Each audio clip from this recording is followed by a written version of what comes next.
Hello friends, welcome to question Nawal classes. मैं हूं आपका दोस्त, आपका भाई क्वेश्चन नवाल। जैसा कि आप स्क्रीन पे देख रहे हैं और आपको पता भी लग गया होगा कि टीजीटी इंग्लिश का जो डॉक्यूमेंट स्क्रूटिनी शेड्यूल है वो आ चुका है। और बेसिकली 27, 28 और 1 से लेके 4 अगस्त तक ये आपके डॉक्यूमेंट स्क्रूटिनी होने वाली है आपकी।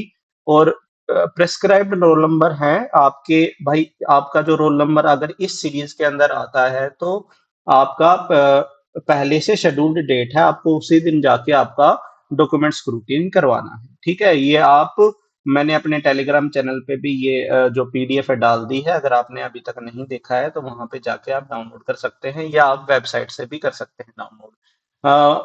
एचएसएससी जैसे हरकतें करता है वैसे शुरुआत में ही इसके पीडीएफ में देखने को आ गई है। यहाँ पे जो उन्होंने इंफॉर्मेशन में है वो टीजीटी हिंदी डाल दिया, लेकिन ये घबराने वाली बात नहीं है। आप अपने रोल नंबर को देखिए और रोल नंबर से ही आप अपना चेक कीजिए, आपके रोल नंबर बिल्कुल सही दे रखे हैं। आप अपने कमेटी को भी यहाँ से देख लेंगे, क्योंकि ये कमेटी भरने के लिए आपको जरूरत पड़ेगी। एक तो कैटेगरी नंबर आपको 2-3 जगह वहां पे मेंशन करना होगा, और एक कमेटी कि आप किस कमेटी के अंदर आपका डॉक्यूमेंट स्क्रूटिनी होने वाली है। चलिए शुरुआत करते हैं, डिटेल्ड एनालिसिस करते हैं स्क्रूटिनी फॉर्म का, और क्या क्या भरना है और क्या क्या डॉक्यूमेंट लेके जाने हैं और किस तरीके से क्या क्या चीजें करनी है। सारी डाउट्स मैं आपके क्लियर करने की कोशिश करूंगा। सोशो इकोनॉमिक क्राइटेरिया के जो मार्क्स है कैसे आपको मिलेंगे, कहाँ पे किस चीज का काउंटर साइन होना चाहिए, पहले ही अपने डॉक्यूमेंट बनवा लेंगे। तो बड़ी बड़ी बातें नहीं पढ़ेंगे, डायरेक्टली जो इंपॉर्टेंट बातें मैंने पहले से ही मेंशन करके रखी है। बेसिकली 3 फॉर्म्स आपके अपलोड हुए हैं। इसके अंदर इंडेक्स फॉर्म है आपका, स्क्रूटिनी फॉर्म है और अंडरटेकिंग है। साथ में एक बायोमेट्रिक फॉर्म भी है, फोर्थ फॉर्म वो है, उसके बारे में भी चर्चा करेंगे। सबसे पहले वही है, ठीक है। तो आपको इन तीनों को डिटेल में भरना है, ठीक है। कैंडिडेट को है ना क्या करना है, अपना सभी जो डॉक्यूमेंट्स हैं उनकी फोटोकॉपी करनी है, फोटोकॉपी लेके जानी है और सेल्फ अटेस्टेड लेके जानी है। ठीक है, सेल्फ अटेस्टेड लेके जानी है। और जो भी आपने क्लेम किया है किसी भी एप्लीकेशन में भरते टाइम, जो भी आपने क्लेम किया है उस क्लेम के लिए आपके पास सर्टिफिकेट होना जरूरी है, नहीं तो वो क्लेम आपका नहीं माना जाएगा। जो सीक्वेंस होएगी वो क्या होएगी, सबसे पहले आपको जो है अपना एप्लीकेशन डाउनलोड कर लेना है अपनी लॉगिन आईडी पासवर्ड से। अगर आपके पास अभी एप्लीकेशन फॉर्म नहीं है, नहीं तो आपने एप्लीकेशन फॉर्म पहले से आपके पास रखा होगा जब आपने फॉर्म भरा है। अगर आपके पास नहीं है तो उसको डाउनलोड कर लेना है, वो लेकर जाना है 100%। उसके बाद मैट्रिक का सर्टिफिकेट। जैसे अगर सीबीएसई की बात करें तो आपको दो चीजें मिलती हैं, एक तो मार्कशीट मिलती है, एक सर्टिफिकेट मिलके है। कोई चांस नहीं लेना है, आपको दोनों लेके जाने हैं, ठीक है। और अगर आपने दूसरे बोर्ड से किया है, सिर्फ आपको मार्कशीट मिलती है तो सिर्फ आपको मार्कशीट लेके जानी है, ठीक है। मैट्रिक का सर्टिफिकेट लेके जाना है, फिर ट्वेल्थ का सर्टिफिकेट लेके जाना है, फिर ग्रेजुएशन का सर्टिफिकेट लेके जाना है। यानी कि सारी की सारी जो आपकी मार्कशीट्स होती हैं, मार्कशीट के साथ साथ आपको डिग्री भी लेके जानी है, 100% उसकी जरूरत है। अगर आपके पास डिग्री नहीं है तो तो बेटा आप है ना प्रोविजनल डिग्री बनवा ले, प्रोविजनल डिग्री से काम चल जाएगा। कई बार ऐसा होता है कि हमारे पास डिग्री नहीं होती है, आप अपनी यूनिवर्सिटी जाइए या कॉलेज जाइए, वहां पे आप जाके प्रोविजनल डिग्री बनवा लीजिए, उसकी जरूरत आपको पड़ेगी। पोस्ट ग्रेजुएशन सर्टिफिकेट की जरूरत नहीं है, क्योंकि मिनिमम क्वालिफिकेशन आपकी क्या है, ग्रेजुएशन और बीएड। लेकिन फिर भी आप लगाना चाहते हैं तो लगा सकते हैं, वैसे वो आप जरूरी नहीं है। वो आप नहीं लगाएंगे, आपने एमए कर रखी है और आप नहीं लगाएंगे तो उससे कोई फर्क नहीं पड़ने वाला आपकी स्क्रूटिनी के ऊपर। अगर आपने मेंशन कर रखा है एप्लीकेशन फॉर्म में तो आप लगा दीजिए, आपकी सर्विस बुक में भी आगे जाके ऐड होने वाली है, क्योंकि उसी बेसिस पे आपको प्रमोशन मिलेगा। छुपाना नहीं है हमें कोई भी चीज, ठीक है। बीएड सर्टिफिकेट आप लगाएंगे, उसके बाद एस्टेट या एस्टेट होगा आपका सर्टिफिकेट, वो लगाएंगे। उसके बाद एक्सपीरियंस सर्टिफिकेट लगाएंगे, इसके बारे में भी डिटेल बात करेंगे, किसको मिलेगा किसको नहीं मिलेगा।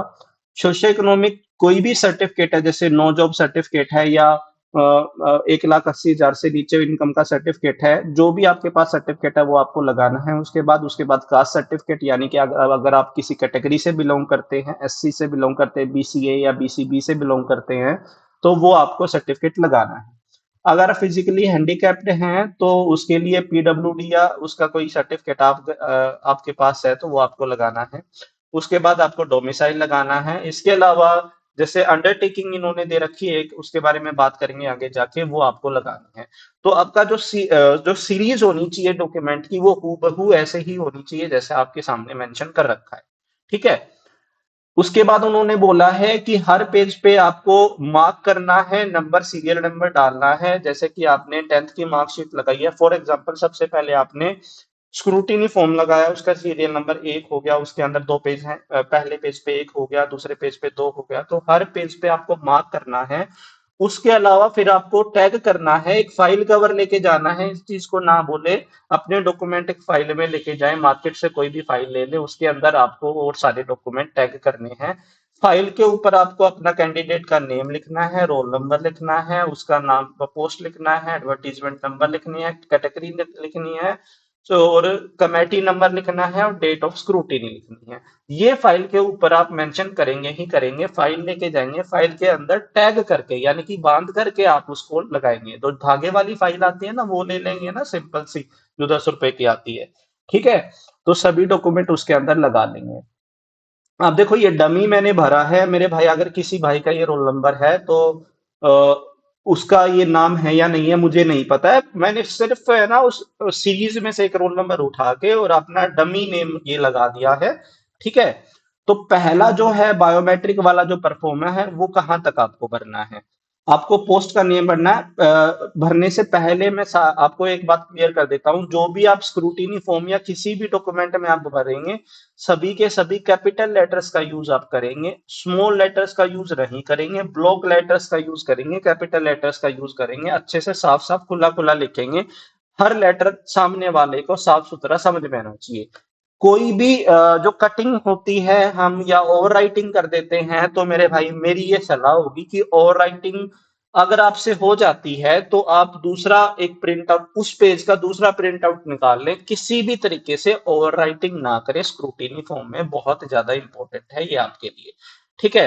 तो रोल नंबर आपको डालना है, उसके बाद आपका नाम डालना है इन कैपिटल्स या ब्लॉक्स, उसके बाद आपको कैटेगरी डालनी है, जो कैटेगरी में आप क्लेम कर रहे हैं कि मैं इस कैटेगरी में, जिस कैटेगरी में आपने फॉर्म भरा है। उसके बाद फादर्स नेम डालना है, उसके बाद जो ये चीजें हैं ये आपको छोड़ देनी है, ये आपको वहां भरवाई जाएंगी उनके सामने। ठीक है। उसके बाद वहां पे जो है, जो उनके सामने ही आपको सिग्नेचर करने हैं, इसके अलावा इसमें और कुछ नहीं भरना है, सिर्फ आपका roll number, candidate name, fathers name and category, और आपका जो कैटेगरी नंबर क्या है, डेट क्या है, और कमेटी डेट कौन सी डालनी है, जो जिस दिन आपका डॉक्यूमेंट स्क्रूटिनी है उस दिन की आपको डेट डालनी। ठीक है। चलिए, अब आ जाते हैं, ये है इंडेक्स, ये इंडेक्स है, इसका सीरियल नंबर नहीं डालना है आपको, इंडेक्स सबसे ऊपर होना चाहिए। उसके उसके बाद जो भी आपका डॉक्यूमेंट का जो भी सीरीज होनी चाहिए, वो सारी की सारी सीरीज इसके अंदर दे रखी है कि कैसे आपको सीरीज में लेके जाना है, आपको उसका सीरियल नंबर डालना है। ठीक है। अब यहाँ पे आपको पोस्ट का नाम डालना है, कैटेगरी नंबर डालना है। ये एक डेमो फॉर्म मैंने भरा है, इसके सर्टिफिकेट नंबर रियल नहीं है, ये मैंने अपने आप से भरा है जैसे सर्टिफिकेट नंबर्स होते हैं, जैसे डेट डली होती है। ठीक है। तो आपको अपना रोल नंबर डालना है, नेम डालना है, फादर्स नेम डालनी है, कैटेगरी डालनी है। ठीक है। उसके बाद सबसे पहले आपको स्क्रूटिनी परफॉर्मा लगाना है। सबसे पहले आपने इंडेक्स परफॉर्मा लगा दे, इंडेक्स से आपको पता चलेगा कि कौन सा डॉक्यूमेंट किस नंबर पे, किस सीरियल नंबर पे लगा है, ताकि अगर हमें कोई डॉक्यूमेंट देखना है, किसी कमेटी के मेंबर को डॉक्यूमेंट देखना है, यहाँ पे या बोर्ड में जाके जब आपके सबमिट होंगे, वहां पे भी आपके स्क्रूटिनी जो फॉर्म है और जो आपके डॉक्यूमेंट्स हैं वो बाद में जाके चेक होते हैं। ठीक है। तो उनको कोई भी सर्टिफिकेट देखना है, डायरेक्टली सीरियल नंबर से जाके वो देख सकते हैं। इंडेक्स इसके लिए होता है, आपको पता है इंडेक्स क्या काम आता है। तो स्क्रूटिनी परफॉर्मा में 2 पेज हैं, तो हमने टू पे नंबर ऑफ पेजेस में 2 डाल दिया, और सीरियल नंबर में हमने क्या डाल दिया, मैं इसको रेड कर लेता हूं ताकि आपको अच्छे से हाईलाइट हो जाएगा। सीरियल अगर 2 पेज हैं तो पहले पेज नंबर 1 और दूसरे पेज पे पेज नंबर 2, तो सीरियल नंबर क्या हो गया, 1 to 2 हो गया यहाँ पे। अब मैट्रिकुलेशन का जो सर्टिफिकेट नंबर है वो डालना है, मैट्रिकुलेशन सर्टिफिकेट मार्कशीट के ऊपर जो आपकी डेट है वही आपको यहाँ पे मेंशन करनी है।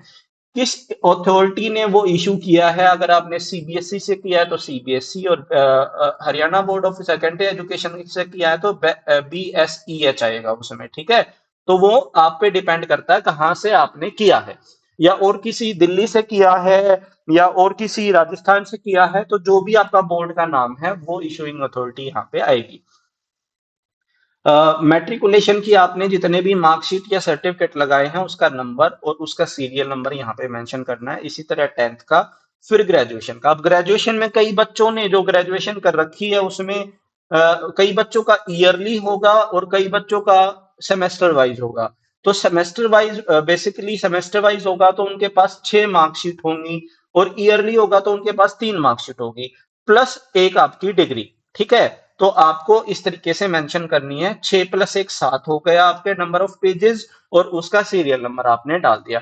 सीरियल नंबर आप हमेशा ऐसे डालेंगे, फर्स्ट सेमेस्टर की पहले लगेगी, फिर सेकंड सेमेस्टर, फिर थर्ड सेमेस्टर, फिर फोर्थ सेमेस्टर, ऐसे करते आप सीरियल नंबर लगा लेंगे। पोस्ट ग्रेजुएशन मेंशन करना बिल्कुल भी जरूरी नहीं है, लेकिन आपने अगर एप्लीकेशन फॉर्म में मेंशन कर रखा है तो आप उसको मेंशन करें। आप अपने सर्विस सर्टिफिकेट में जुड़वाना चाहते हैं, वैसे वो इसको चेक नहीं करेंगे। आपका जो मिनिमम क्वालिफिकेशन है वही आपकी देखती है। ग्रेजुएशन का आपका सब्जेक्ट कॉम्बिनेशन देखेंगे, उसमें 50% आपके मार्क्स हैं या नहीं है वो देखेंगे। अगर आपके 50% मार्क्स नहीं है और आपने एमए कर रखी है उसमें 50% मार्क्स है तो आपका ये वैलिड मान लिया जाएगा। दोनों में से 50% एक होना चाहिए, तब आपका मान लिया जाएगा, ठीक है।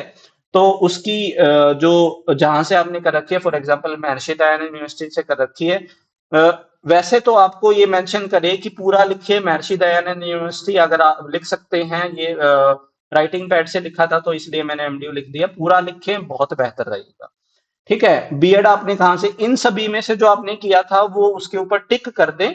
टिक करना जरूरी है कि आपने क्या कर रखा है, ठीक है। फिर उसका यूनिवर्सिटी, जो भी यूनिवर्सिटी, जैसे चौधरी रणबीर सिंह यूनिवर्सिटी से कर रखा है या एमडीयू से कर रखा है, ठीक है, तो 2017 के बाद सीआरएसयू करवाती है, उससे पहले एमडीयू करवाती थी, ठीक है। उसके बाद अगर कोई अदर क्वालिफिकेशन है उसको मेंशन करने की जरूरत नहीं है। खाली बिल्कुल भी नहीं छोड़ना है, या तो डैश लगा दे या क्रॉस लगा दे, खाली नहीं छोड़ना है। या तो डैश लगा दे या क्रॉस लगा दे, अपनी सूलियत के हिसाब से, खाली नहीं छोड़ना है कोई भी चीज, ठीक है। उसके बाद अगर आप वर्किंग टीचर हैं, रिलैक्सेशन चाहते हैं, आपने एनेक्सर 10 भरा है, अ, उसका परफॉर्मा आप दे रहे हैं, तो वो परफॉर्मा मेंशन करके उसका आप डिटेल यहाँ पे डालेंगे। कास्ट सर्टिफिकेट, अगर जैसे आप एससी के हैं, एससी कैंडिडेट हैं, तो यहाँ पे एससी मेंशन करेंगे, उसका सर्टिफिकेट नंबर मेंशन करेंगे। आपको किस अथॉरिटी ने आपका जो सर्टिफिकेट में जिसके स्टैंप और साइन है, उस अथॉरिटी का पोस्ट यहाँ पे लिखेंगे, ठीक है। रेजिडेंस सर्टिफिकेट डिजिटल लेके जाएं, आजकल डिजिटल ही माना जाता है, ठीक है। तो 2 या 3 दिन में ही बन जाता है हार्डली, उसके लिए ज्यादा बनवा लिया होगा सभी ने, ठीक है। तो उसका जो अथॉरिटी होती है, साइनिंग अथॉरिटी होती है, वो नायब तहसीलदार होता है, सर्टिफिकेट पे होता है, ये मेंशन होता है। अब सोशो इकोनॉमिक क्राइटेरिया के अंदर आप क्या सीख कर रहे हैं, किस चीज के एग्जाम आप लेना चाहते हैं, उस डॉक्यूमेंट को मेंशन करना है। अगर आपके पास नो जॉब सर्टिफिकेट है तो यहाँ पे मेंशन करना है उसका आपका जो आपने अटेस्ट करवाया होगा नायब तहसीलदार से, क्योंकि काउंटर साइन के बिना वो नो जॉब सर्टिफिकेट माना नहीं जाएगा, ठीक है। विडो सर्टिफिकेट है वो भी तहसीलदार से काउंटर साइन होगा। फादर डाइड है, मतलब अगर 42 साल से पहले फादर की डेथ हो गई है तो भी वो काउंटर साइन होगा, ठीक है। अब ट्राइब से है तो वो आपका सर्टिफिकेट बनता ही है अलग, अलग जो होता है।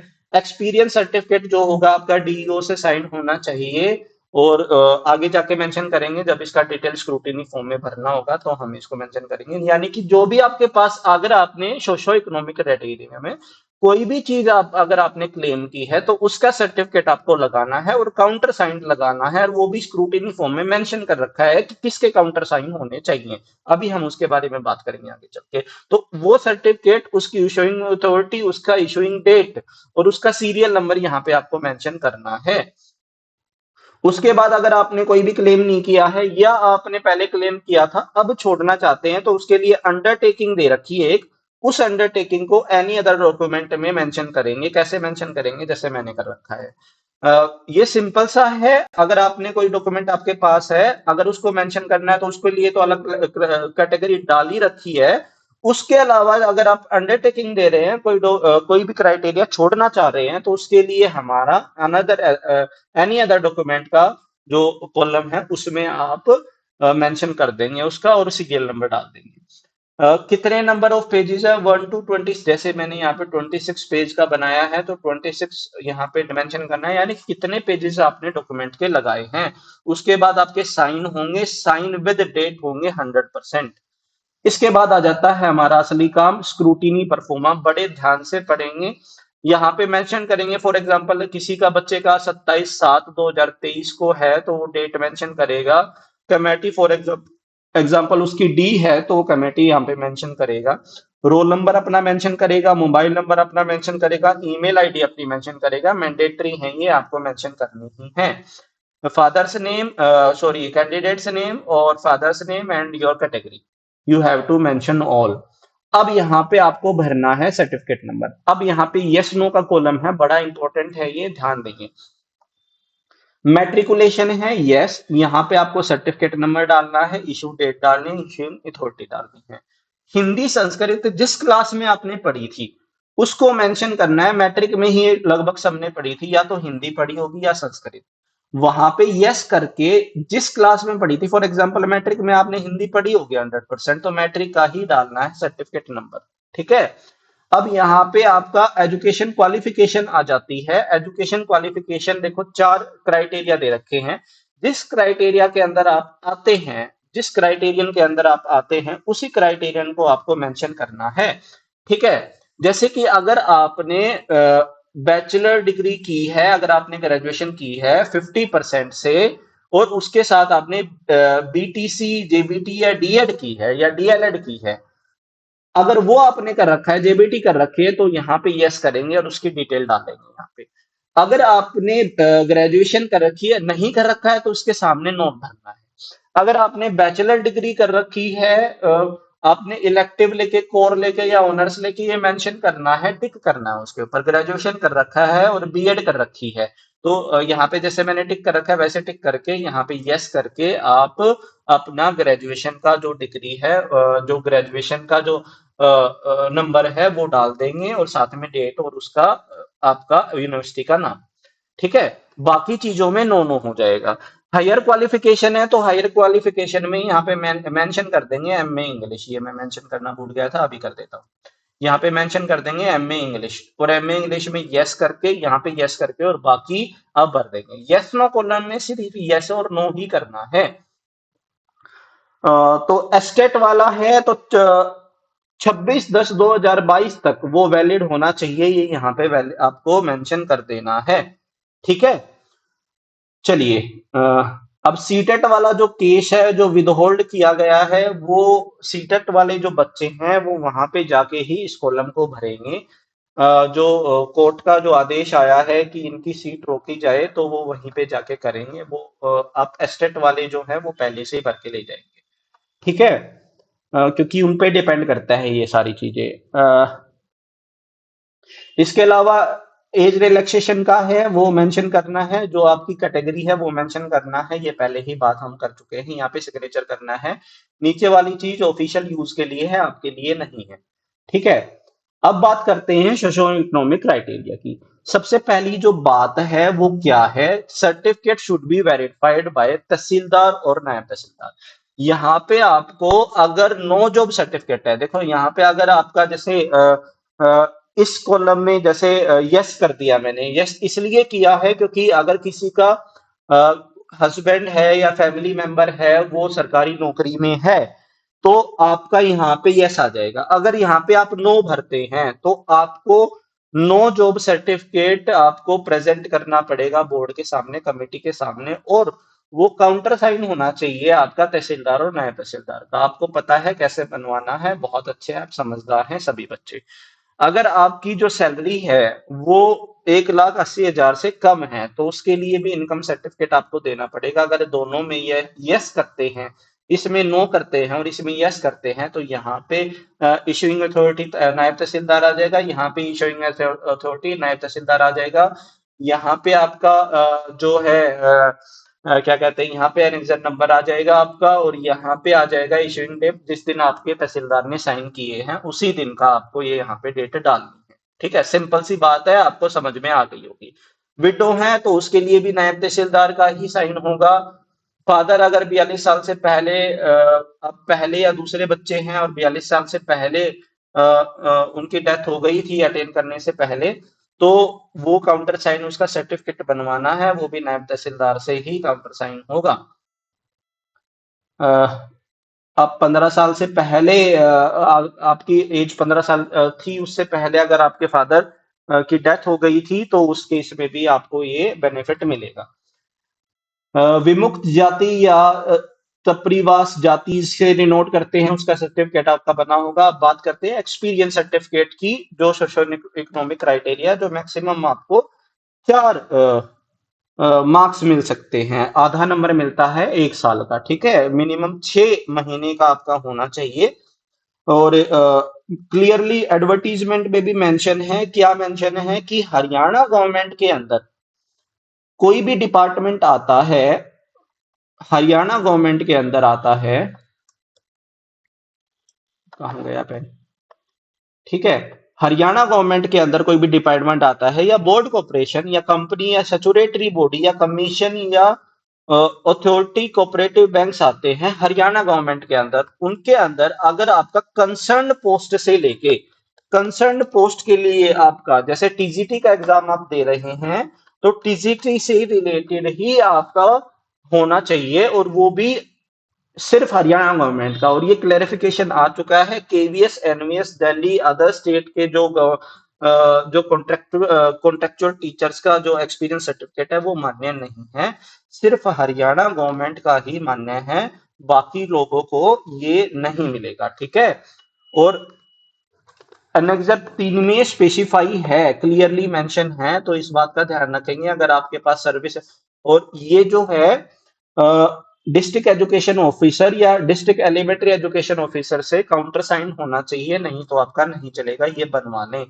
उसके बाद आपका जो जितने भी आपने डॉक्यूमेंट लगाए हैं उसका जो स्क्रूटीनी परफॉर्म है, उसका सीरियल नंबर है, वो कितने तक अटैच हुआ है वो आपको यहाँ पे मेंशन करना है, आपके काउंटर साइन होंगे। अब बात कर लेते हैं अंडरटेकिंग की जल्दी से। अंडरटेकिंग की बात करें तो ये अंडरटेकिंग उन लोगों के लिए है जिन लोगों ने पहले ऑनलाइन भरते अप्लाई करते टाइम कोई भी आपने फॉर एग्जांपल प्राइवेट स्कूल का कोई टीचर है, सीबीएसई से एफिलिएटेड है हरियाणा में वो स्कूल, तो उसको तो नहीं मिलने वाला है, या केवीएस में लगा हुआ कोई टीचर है तो उसको नहीं मिलने वाला है। तो यहाँ पे जो एक्सपीरियंस है आपने पहले मेंशन किया था, अब आप विड्रॉ करना चाहते हैं तो उस चीज के लिए अंडरटेकिंग है, आपका नाम, आपका फादर्स नेम, यहाँ पे आपको क्या मेंशन करना है, किस चीज को आप छोड़ना चाहते हैं। अगर अभी तक भी आपने नहीं छोड़ा है तो आप छोड़ना चाहते हैं तो छोड़ सकते हैं, तो वहां पे आपकी कोई दिक्कत नहीं होगी, वहां पे आप ये अंडरटेकिंग दे देना। अब बात करते हैं कि देखो मेरे भाई, एक सेट तो आपको फोटोकॉपी का लेके जाना है जो आपको वहां देना है, और ये फोटोकॉपी का लेके जाना है, ये डॉक्यूमेंट का लेके जाना है, ठीक है। अब एक आपका ये स्क्रिप्ट, एक आपका हो गया आपका जो इंडेक्स हो गया, ठीक है, एक आपका हो गया स्क्रूटीनी फॉर्म, ठीक है, स्क्रूटीनी फॉर्म हो गया। उसके बाद सारे के सारे फोटोकॉपी हो गए जो भी आपके डॉक्यूमेंट हैं। मैं ये आपको कह रहा हूं कि डॉक्यूमेंट की जो फोटोकॉपी है आप 2 कॉपी लेके जाए, काउंटर 2 सेट बना के लेके जाए अलग से, एक अपने फाइल में लगाना है जो आपको, एक अलग से अपने पास रखे। इसके अलावा जो इंडेक्स और ये स्क्रूटिनी फॉर्म है, ये जो डॉक्यूमेंट आप भर के लेके जाएंगे, ये तो आपको एक कॉपी तो लेके जानी ही जानी है, भर के लेके जानी है। अगर किसी पार्ट में किसी वजह से कोई गलती हो जाती है या किसी पार्ट में वो चेंज करने के लिए बोलते हैं, तो मैं ये कह रहा हूं कि एटलीस्ट 2 कॉपीज आप अलग से लेके जाइए ब्लैंक, ठीक है, आपको वो भरनी नहीं है, वो आप साथ लेके जाइए। फॉर एग्जांपल किसी पेज पे आपकी गलती हो जाती है तो ताकि आप उसको तभी रिप्लेस कर सके, और सेफ साइड के लिए 3 कॉपी लेके जाओ। आगे पीछे बिल्कुल भी आपको प्रिंट नहीं करवाना है, सिंगल साइड आपको प्रिंट लेके जाना है। 2 कॉपी नहीं, मैं ये कह रहा हूँ कि आप 3 कॉपी लेके जाओ। अगर आपका कोई भी डॉक्यूमेंट, कोई भी जो पेज है गलत भरा जाता है, तो आपको इधर-उधर ना भागना पड़े। अच्छा, जिन बच्चों के नाम गलत हैं, डेट गलत है, या किसी भी तरीके से किसी भी डॉक्यूमेंट में कोई दिक्कत है, तो एफिडेविट लेके जाएं अपना, वहां पे आपको जरूरत पड़ेगी। ठीक है, चलिए आज के लिए इतना ही। मैंने कोशिश की है कि आपको हर तरीके की डाउट आपके स्क्रूटनी फॉर्म से क्लियर करूं करूं अगर फिर भी आपको डाउट रहती है, तो आप मुझे कमेंट करके पूछ सकते हैं। I will reply all. ठीक है, आज के लिए इतना ही। Have a nice day and take care, bye.